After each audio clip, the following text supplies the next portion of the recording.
8 साल से मैंने प्यार किया उससे। भूलना इतना आसान नहीं है और ना मेरे से भूली जाएगी। मर जाऊंगा पर भूली नहीं जाएगी मेरे से। ये बातें सभी कह देते हैं, मेरी पत्नी भी कह रही थी। कोई बंदा पहले अगर कोई मर्डर मार दे या कोई गलत काम कर दे, उसकी सजा एक ही बार तो मिलती है, या उसको बार बार पूरी जिंदगी भर वो जिएगा तो उसकी पूरी जिंदगी भर उसकी सजा चलेगी। मर जाएगी पर दूसरे के साथ जाएगी नहीं, चाहे उनके घर वाले कितना ही आंगा लगा ले। आज ठीक है उनकी बेटी उनके कहने से चल रही है, मैं सही मान रहा हूँ, चलो परिवार को भी नहीं फंसने दूंगा, चाहे मेरे परिवार को भी सजा काटनी पड़े, मेरा परिवार काटेगा, क्योंकि गुनहगार नहीं है, गुनहगार नहीं है हम जो खाम खाई की सजा काटेंगे। इस बात को कोर्ट भी देखेगा। भाई गजब हरियाणा मीडिया देखने वाले सारे दर्शकों ने रवि नागर की प्यार भरी राम राम। दोस्तों फिलहाल फरमाना के अंदर मौजूद है और ये भाई साहब काफ़ी दिनों से परेशान चल रहा है। आज फरमाना जो है आज खरखोदा थाने में बुलाया गया था, दूसरा पक्ष भी सामने आया था, यानी कि जो इसके पत्नी है वो भी आमने सामने ये खरखोदा थाने में आए थे और ये भाई साहब भी गए थे। वहाँ पर क्या कुछ बातचीत हुई, क्या काउंसलिंग में क्या कुछ हुआ, वो सारी की सारी बात भाई साहब से हम जानेंगे। और बहुत सारे भाई मैं भी यहाँ वहाँ जा रहा था और बहुत सारे मीडिया सोशल मीडिया वर्कर वहाँ पर आए हुए थे और हंगामा भी बहुत ही ज़्यादा हुआ और भाई के ऊपर आरोप भी लगाए गए हैं। भाई नशा कर रहा है, भाई तो सटेरी है, मतलब जो सट्टे सुट्टे भी लगा हुआ है। सारी बातों का जवाब भाई तो पूछेंगे। भाई राम राम। भाई राम राम सारे भाइयों ने। तो भाई सबसे पहले तो ये बताओ, आज खरखोदा थाने में बुलाया गया था दोनों पक्षों को, वहाँ क्या हुआ? भाई दोनों पक्ष आए थे, मेरी वाइफ भी आई थी। पुलिस वाले बोले बोलो बेटा आजा, पहले वो बोली नहीं, पुलिस वाले बोले अगर नज़र मिला के बात करो, तो उसने नज़र नहीं मिलाई, वो सामने मुंह करके फिर एक पुलिस वाला बोला बेटा यहीं पे इस साइड मुंह कर ले और बोल।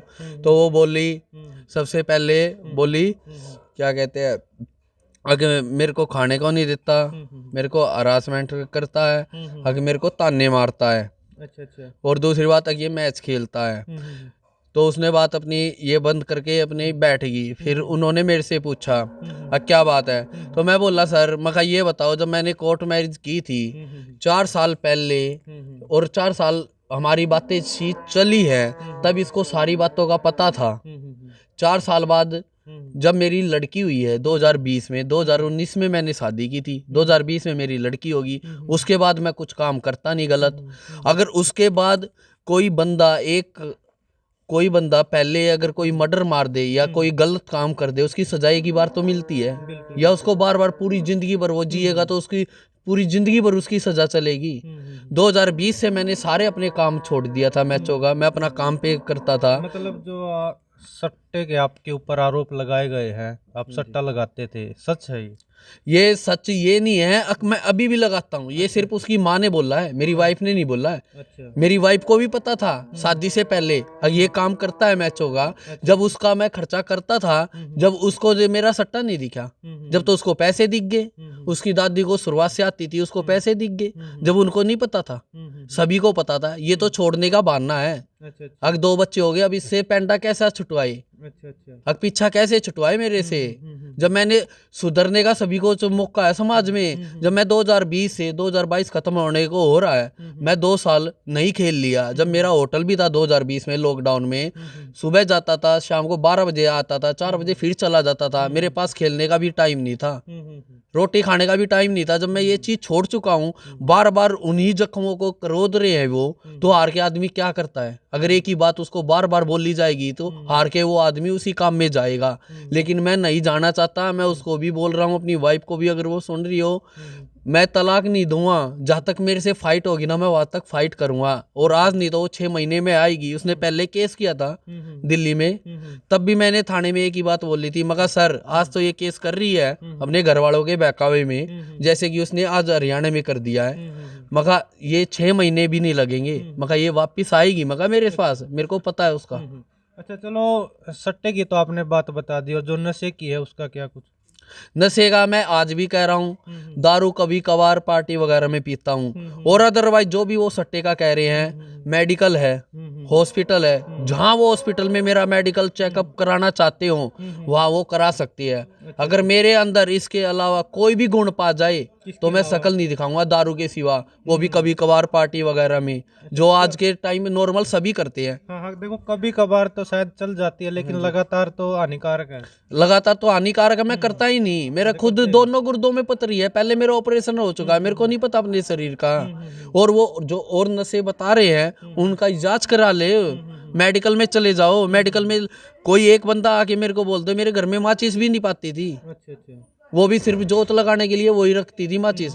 वरना मेरे घर में जब मैं अलग, मेरे पापा बीड़ी पीते हैं, वो भी मेरे कमरे में नहीं पीते, उनको ये पता कि ये मना कर देगा मेरे को, तो मैं बीड़ी भी नहीं पीता। तो ये तो ऐसे तो मैं भी कह दूं अब वो उसके साथ है, उसके वो साथ है, ये तो आरोप मैं भी लगा सकता हूँ। चलो बहुत सारे आप पे आरोप भी लगे हैं, तो अभी जो लास्ट में मतलब जो आपकी पत्नी है उसने क्या डिसीजन लिया भाई, आपके साथ रहना चाहती है या नहीं रहना चाहती? अभी तो वो पहले वाला ही काम कर रही है, अगर मैं नहीं रहना चाहती।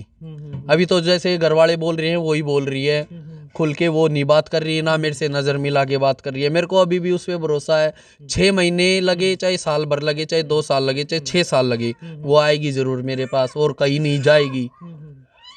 इतना मेरे को उस पर अभी भी भरोसा है। किसी आदमी का वो अपने शरीर पे टच नहीं होने देगी, मेरे को इतना पता है। वो मर जाएगी पर दूसरे के साथ जाएगी नहीं, चाहे उनके घर वाले कितना ही आंगा लगा ले। आज ठीक है उनकी बेटी उनके कहने से चल रही है, मैं सही मान रहा हूँ, चलो कह रही है चल रही है, पर वो गलत चल रही है। उनके घर वाले उसको गलत गाइड कर रहे हैं, अच्छा गाइड नहीं कर रहे।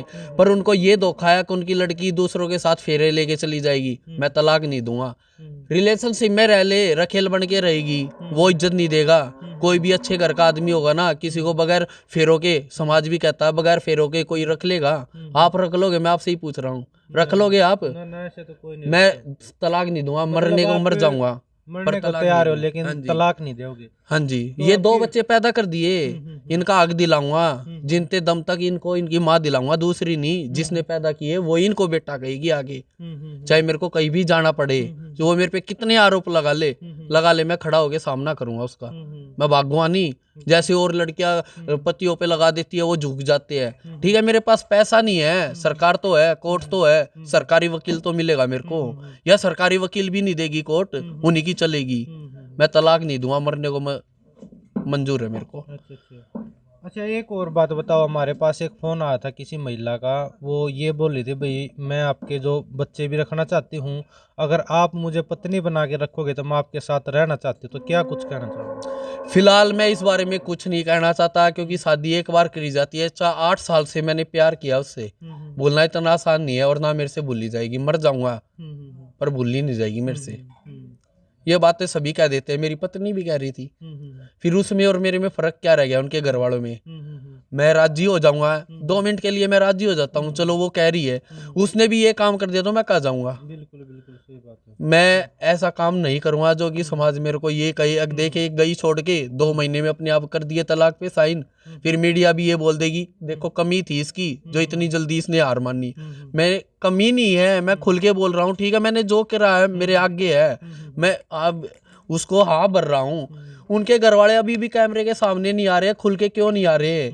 जो मैंने बातें बोल ली अगर वो झूठ हो तो वे आके बताए ना। उनको तो आज भी मैंने उनके रिश्तेदारों के नाम लिए, जब भी उनको गुस्सा उठ रहा है कि हमारे रिश्तेदार है। अरे तुम्हारे रिश्तेदारों ने तो नाश करा है मेरे घर का 6 महीने से। मैं कब मना कर रहा हूँ तुम्हारे रिश्तेदार नहीं है, 6 महीने से पहले भी थे। 3.5 साल मेरे साथ रही है मेरी वाइफ, जब उसको कोई दिक्कत नहीं हुई मेरे से। 6 महीने में क्या दिक्कत हुई? उन्होंने मेरा घर बर्बाद करना था। पर मैं एक बात कह रहा हूँ, उनको भी लड़की है। ठीक है, आज मेरे साथ ये हो गया, मेरे 2 बच्चे अनाथ नहीं हुए, अभी जिंदा है वो, रहेगी। उनकी 2 लड़कियां, भगवान करे उनके साथ भी ऐसा हो, तब पता चलेगा वो कहाँ जाएंगे और किस मीडिया में आगे ना। तो मेरे को पूछ लेना, मेरा नंबर याद रखना और नाम याद रखना, प्रवीण। साथ दूंगा जिस भाई का भी, अगर लड़के के साथ गलत होगा तो आके पूछ लियो, साथ दूंगा, भागूंगा नहीं। चाहे उसके लिए मैंने सजा भी काटनी पड़ी हो, कोई दिक्कत नहीं है, क्योंकि गलत नहीं कर रखा किसी का, ना किसी ने छेड़ते, ना किसी जारी मारते, ना चोरी करते। क्या का मांग लेंगे, कोई शर्म नहीं है। अच्छा, तो अब आगे का मतलब क्या रहा, केस चलेगा अब काउंसलिंग बुला रखी है उन्होंने, 20 तारीख को टाइम दे रखा है 12 बजे आने का। काउंसलिंग में देखते हैं क्या होता है, उसके बाद केस होगा, केस लड़ेंगे। अच्छा, दोबारा फिर आपको 20 तारीख को बुलाया? हाँ जी। अच्छा, तो वहाँ पर फिर आपकी पत्नी और उनका परिवार आएगा अपने सामने होगा। परिवार आएगा, देखते हैं पत्नी और मेरे को अलग से बिठाते हैं या क्या बातें करते हैं। हमारे परिवार को भी बुलाया गया है, जो नोटिस दिया उन्होंने हमारे परिवार के खिलाफ भी, जो उनकी साजिश थी, क्योंकि उन्होंने दिल्ली में किया। दिल्ली में मैं अलग से रहता था, तो नोटिस वो मेरे परिवार के खिलाफ दे नहीं सकते थे। उनको ये पता बाद में पता चला जब वकील से बात हुई, लेकिन के परिवार वालों को कैसे फंसाए, क्योंकि मेरा परिवार फंस गया तो मैं फंस गया। उनकी ये चाल है, पर मैं इस चाल में फंसने नहीं दूंगा, अपने परिवार को भी नहीं फंसने दूंगा। चाहे मेरे परिवार को भी सजा काटनी पड़े, मेरा परिवार काटेगा, क्योंकि गुनहगार नहीं है, गुनहगार नहीं है हम जो खाम खाई की सजा काटेंगे। इस बात को कोर्ट भी परिवार देखेगा। वाले को किसको फंसाया गया है? मेरे माँ बाप को, मेरे भाई को, मेरा भाई जो कि हमारे पास रहता भी नहीं, उसका किस चीज का नोटिस दे दिया इन्होंने? उसका किसके खिलाफ नोटिस दे दिया? वो रहता ही अपना बाहर है। 6 महीने में, 2 महीने में 1 दिन आ जा, 2 दिन आ जा, तो उसको नोटिस दे दिया। उसने परेशान कर दिया। अच्छा, उसके ये ऊपर भी फंसाने वाली आरोप बात है। आरोप आरोप लगाए। ये फंसाने वाली बात नहीं है तो और क्या है? वो अपनी ड्यूटी छोड़ के आएगा। कोई बात नहीं, उसके लिए मैं खड़ा हूँ, अपने परिवार के साथ खड़ा हूँ। चाहे वो कितने आरोप लगा ले, भागने वाला नहीं उनकी तरह अकमू छपो के भाग गए। इतने सच्चे थे तो आज मीडिया के सामने क्यों नहीं आए? पीछे से क्यों बात कर रहे हैं? अब ये तो ऐसे है जैसे वो पवन है, अभिमन्यु न्यूज वाले थे, वो कह रहे थे कैसे तुम्हारे गांव वाले बोल रहे। अरे हमारे मुंह पे बोलो ना, तुम आओ ना। मैं उस दिन भी यही बात कह रहा था, जहाँ तुम्हें मेरे को लेके चलना है ना, वहां चलो, और मेरे मुंह पे 1-2 आदमी को खिलवा दो तुम, मैं तुम्हारी टांग नीचे से लिकट जाऊंगा, और इससे बड़ा क्या बोलूंगा? पीछे से तो दुनिया भोगती है, मुंह पे बोलो। चलो, अब आगे की क्या कुछ आपकी कार्रवाई रहेगी? आगे की यही कार्रवाई है, जैसे अब मेरे को 20 तारीख को बुलाया है, मैं अपने बच्चों को लेके जाऊंगा। सबसे पहली मेरी यही कार्रवाई है, अपने बच्चों की कस्टडी है माँ को दिलवाऊंगा, दोनों बच्चों की माँ के पास छोड़ दूंगा। जो भी कोर्ट फैसला करेगी उसके बाद उसको मंजूर करेंगे, या हमारे पक्ष में करे या उनके पक्ष में करे। पहली तो यही है मेरी कोशिश, अब बच्चों को माँ की कस्टडी में दूंगा, क्योंकि अभी कोर्ट भी ये ऑर्डर नहीं करती। अब बच्चों को बाप रखेगा, मैं कमाऊंगा या बच्चों को रखूंगा? बिल्कुल बिल्कुल। अभी आप जो काउंसलिंग में गए थे वहाँ आपने ये बात रखी थी पुलिस के सामने, भाई बच्चों को माँ के पास हैंड ओवर किया अब जाए? वो कह रहे थे काउंसलिंग होगी, जब मैडम आएगी तो उनके पास ये बातें रखना, क्योंकि मैंने दिल्ली ये बात रखी थी तो उन्होंने मेरे से जन्म पत्री मांगी थी बच्चों की। मगर ठीक है मैं दे दूंगा, उस टाइम पे लड़की थी, मगर ठीक है दे दूंगा। या भी वही कानून रूल तो वही होगा, क्या हो गया? स्टेट ही तो अलग है, रूल तो वही होगा। डॉक्यूमेंट्स लेके जाऊंगा अपने बच्चों के, उनके सामने रखूंगा, मगर सर देखो मैडम जो भी है, देखो मेरा इतने छोटे बच्चे हैं, अब मैं कमाऊं या क्या करूं, आप ही फैसला सुनाओ। वो कुछ तो सोचेंगे बच्चों के बारे में। बच्चों की उसको कस्टडी दे दे, मेरे से खर्चा मांगेगी तो मैं खर्चा देने के लिए तैयार हूँ, मैं उससे भाग नहीं रहा। मेरे बच्चों को पालो, मैं खर्चा दे दूंगा, मेरे को क्या दिक्कत है? चलो, आज नहीं तो 6 महीने में आएगी मेरी वाइफ, आएगी, इतना मेरे को भरोसा है उस पे। चलो भाई, आपने जो प्रवीण भाई साहब इनकी बात सुन ली, और आपने क्या कुछ लगा है कि अपना कमेंट करके जरूर बता दियो। और दोस्तों जल्दी ही फिर मिलते हैं भाई से, और आगे की जो 20 के बाद पूछेंगे भाई क्या कुछ रहा, क्या इसकी वाइफ इसके पास आई या मिली, या बच्चे उसके पास गए हैं। तो आगे की अपडेट भी हम आपको जरूर देंगे। फिलहाल के लिए जय हिंद, जय भारत, और वीडियो को शेयर जरूर कर दियो।